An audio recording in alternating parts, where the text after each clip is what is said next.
দেশৰ পৰিস্থিতি বাংলাদেশত বৃদ্ধি পাইছে হিংসাত্মক ঘটনা ৰাজনৈতিক অস্থিৰতা তাৰ মাজতে শেখ হাসিনা এতিয়া সুযোগ বুজি আক্ৰমণ কৰিছে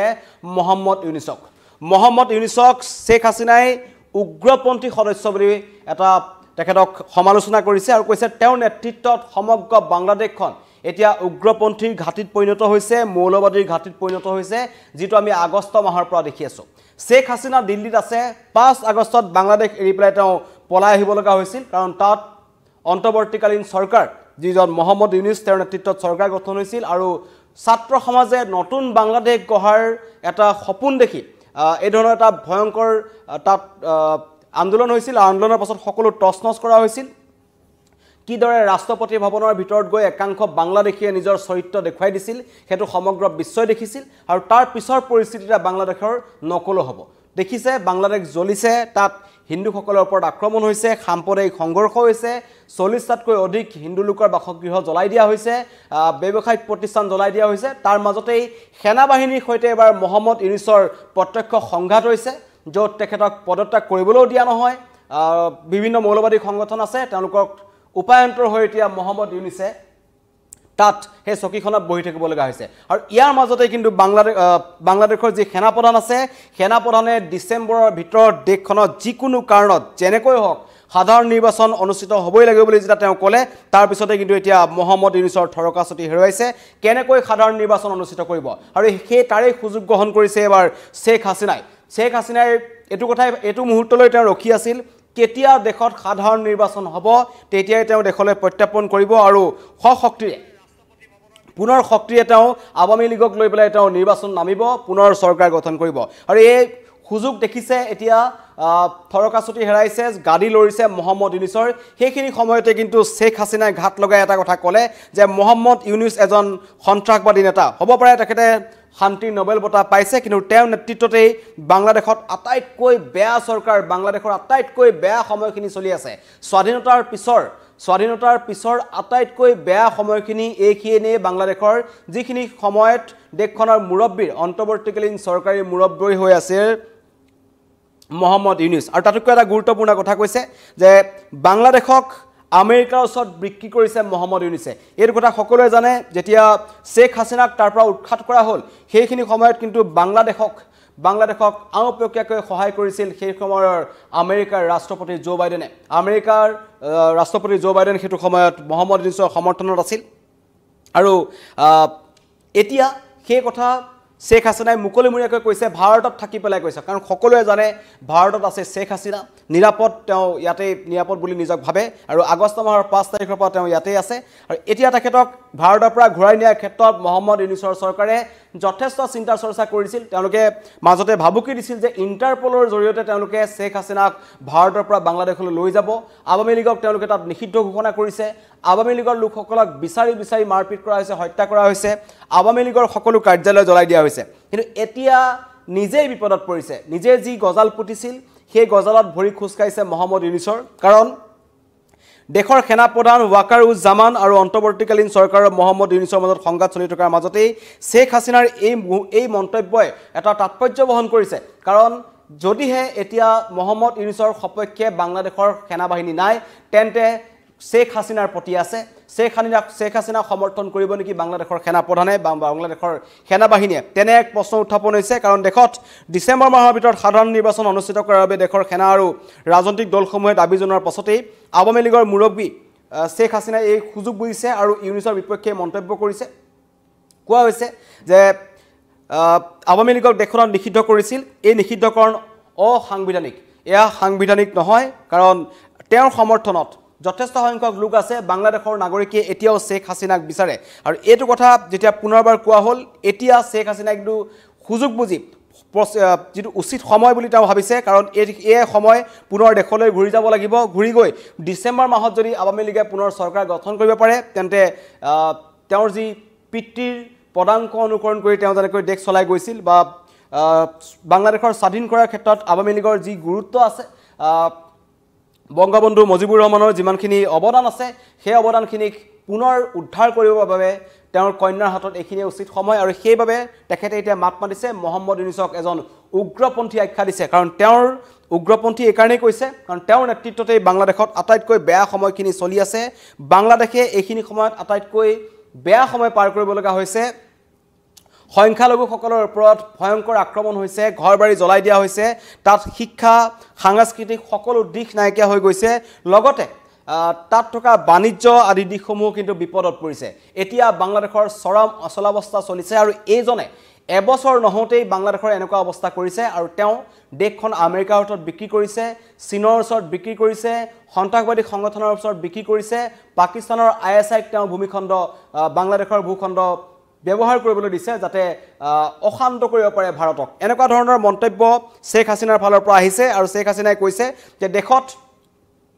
সাধাৰণ নিৰ্বাচন অনুষ্ঠিত হোৱাটো অত্যন্ত জৰুৰী গণতান্ত্ৰিক প্ৰক্ৰিয়াৰে এখন গণতান্ত্ৰিক চৰকাৰ বাংলাদেশত হওক কাৰণ বাংলাদেশখন এখন গণতান্ত্ৰিক দেশ তাত ৰাইজেই চৰকাৰ গঠন কৰিব ৰাইজৰ ভোটাধিকাৰ সাব্যস্ত কৰাৰ অন্তত এই কথা শেখ হাছিনাই কৈছে শেখ হাছিনাই সুযোগ বুজিছে আৰু শেখ হাছিনাৰ মন্তব্যৰ পিছত এতিয়া বাংলাদেশৰ যথেষ্ট সংখ্যক লোকে তেওঁক সপক্ষে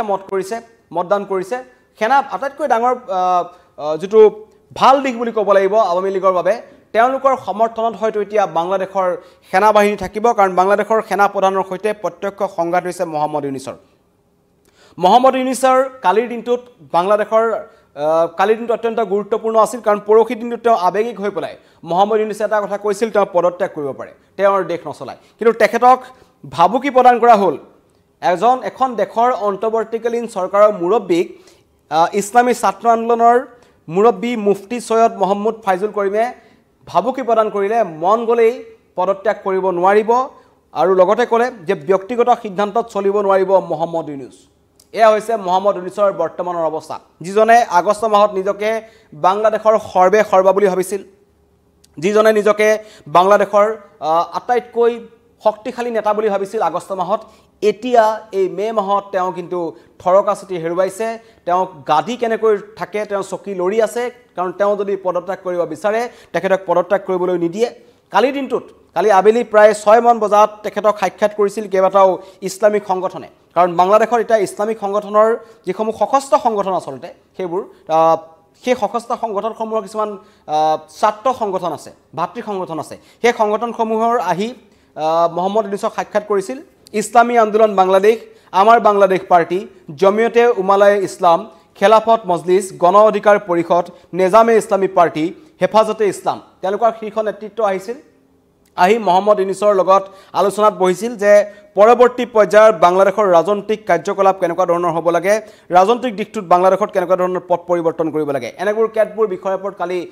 আলোচনা হ'ল কিন্তু তাৰ মাজতেই বাংলাদেশত ভয়ংকৰ হৈ পৰিছে সাম্প্ৰদায়িক হিংসা য'ত আটাইতকৈ বেছি ক্ষতিগ্ৰস্ত হৈছে হিন্দু নাগৰিকসকল সেইটো আটাইতকৈ ডাঙৰ কথা শেখ হাছিনা থকালৈকে শেখ হাছিনাৰ চৰকাৰ চলি থকালৈকে বাংলাদেশত মৌলবাদী শক্তি শিপাই আছিল সেইটো নুই কৰিব নোৱাৰি কিন্তু তাৰ পাছতো বাংলাদেশৰ চৰকাৰে প্ৰত্যক্ষভাৱে মৌলবাদী শক্তিক সমৰ্থন কৰা নাছিল যাৰ বাবে সুৰক্ষিত বুলি অনুভৱ কৰিছিল বাংলাদেশত থকা হিন্দু বা বৌদ্ধ ধৰ্মৰ সংখ্যালঘু লোকসকলে কিন্তু এতিয়া আগষ্ট মাহৰ পিছৰ পৰা হিন্দু আৰু বৌদ্ধধৰ্মী লোকসকলৰ বা সংখ্যালঘু লোকসকলৰ বাবে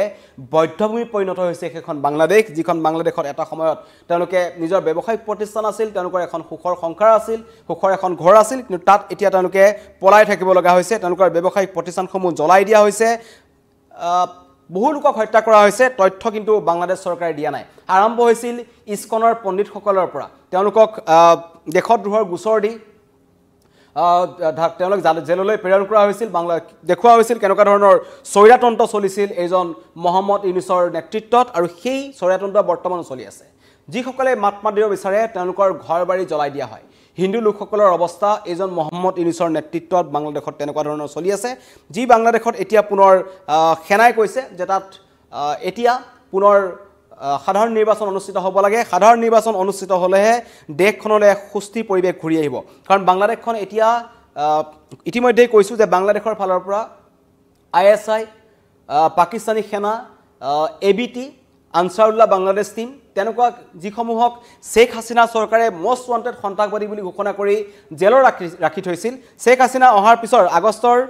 ছেপ্টেম্বৰ মাহতে প্ৰায়বোৰ সন্ত্ৰাসবাদী কিন্তু ওলাই আহিল তেওঁলোকক মুকলি কৰি দিয়া হ'ল মহম্মদ ইউনুছৰ চৰকাৰে তেওঁলোকক ৰাজআতিথ্য প্ৰদান কৰিলে আৰু তেওঁলোকে এতিয়াও বাংলাদেশত মুকলিকৈ জনসমাগম কৰি আছে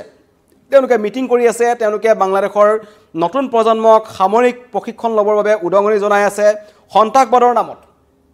ধৰ্মৰ নামত তেওঁলোকে সন্ত্ৰাসবাদৰ পাঠ বিয়পাই আছে এনেকুৱা ধৰণৰ কাম এতিয়া বাংলাদেশত চলি আছে আৰু আটাইতকৈ আচৰিত কথা সেই সমগ্ৰ বাংলাদেশৰ আটাইতকৈ বেয়া পৰিস্থিতিৰ সৃষ্টি হ'ল এজন নোবেল বঁটা বিজয়ী মহম্মদ ইউনুছৰ নেতৃত্বত তেওঁৰ নেতৃত্বতে কোনোৱে ভবা নাছিল সকলোৱে যেতিয়া আৰম্ভণি হৈছিল সকলোৱে আশা কৰিছিল যে নতুন বাংলাদেশ হ'ব নতুন বাংলাদেশত নতুন